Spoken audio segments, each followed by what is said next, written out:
Isang magandang buhay po sa ating lahat at isang matahimik na gabi, hapon sa ating lahat. Sa Pilipinas, madaling araw po dyan sa atin sa Pilipinas. At nandito po ako ngayon sa ikawalong palapag ng aking trabaho. At nakikita po natin ang sa ibaba, ayan po maluwag ang mga sasakyan ngayon. Napakatahimik na hapon dito sa Israel. Awa ng Diyos po ay medyo tahimik na dito. Ceasefire muna, 8 days po daw na ceasefire dito ngayon. At hindi ko lang alam kung after 8 days ay may mga putukan na naman. Kaya yan, na-share ko lang po sa inyo ang katahimikan dito sa place ng trabaho ko. Dati po kasi tuwing ganitong oras ay hindi na kami mapakali. Nagtatago na kami sa shelter kasi po may nagsasabugan, nagliliparan po ang mga racket. At may mga siren kaming naririnig, yung warning bago sumabog yung rocket na sinesend ng mga Hamas. At iyan po, nakikita po natin ang sa ibaba, heavy traffic po doon sa papuntang along expressway. At dito po naman sa papuntang Tel Aviv, napakaluag po ngayon. At pabalik po, papuntang Petah Tikva, maluag din po ang mga sasakyan. Ayan po, na-share ko lang po, talagang nakakapanibago ngayon.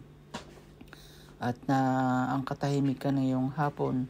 Ang oras po ngayon dito ay alas 8:10 ng hapon. At yan po, na-share ko lang po sa inyo kasi nakakapanibago, hindi tulad po nung mga nakarang araw na talagang hindi po ba kami mapakali sa maritong oras na ito. At maraming salamat po at talagang napakatahimik po. Maraming po salamat sa ating Panginoon sa hapong ito at sana magtuloy-tuloy na. 8 days po na ceasefire ngayon dito sa Israel. At yan po, nakikita nyo ang kalangitan. Ayan po, hindi tulad ng mga nakang araw, nagbalag dyan ang mga rocket, sabog at ang ingay ng sirena bago man lang sumabog yung mga rocket. At hanggang dito po lamang mga guys ang aking video. At sana po suportahan nyo ang aking channel Life in Holy Land. At maraming salamat po sa manonood. Pakisupport po at shoutout po dyan sa pamilya ko sa Oriental Mindoro. Mga pinsang ko po dyan sa Batangas, sa Rosario, Batangas.